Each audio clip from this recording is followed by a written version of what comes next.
قطب الدین ایبک، اس کا عدل، اس کا کردار اور اس کی میراث۔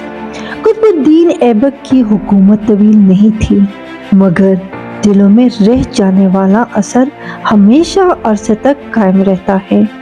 وہ بادشاہ ہونے کے باوجود نرمی اور انسانیت میں سب سے آگے تھا۔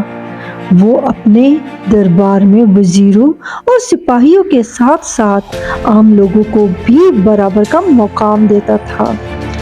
اگر کوئی غریب، کوئی مزدور، کوئی مسافر اس کے سامنے شکایت لے آتا، ایبک فوراً کھڑا ہو جاتا، کہتا، عدل کسی کا انتظار نہیں کرتا، عدل وہ ہے جو وقت پر ہو۔ اس کی سلطنت میں غریب محفوظ تھے، عورتوں کی عزت بحال تھی اور بازاروں میں ایمانداری رائج تھی۔ اس لیے لوگ اسے کہتے تھے لختۂ خیر، یعنی خیر کا ٹکڑا۔ جہاں کہیں ظلم ہوتا وہ فوراً کہتا، یہ سلطنت تلوار سے نہیں انصاف سے چلتی ہے۔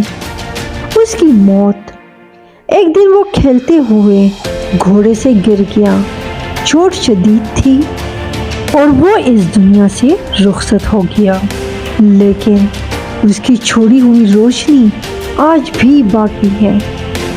اس کا ورثہ، اس نے صرف حکومت نہیں چھوڑی، اس نے بنیادیں چھوڑی، وہ بنیادیں جن پر سلطنت دہلی صدیوں تک کھڑی رہی۔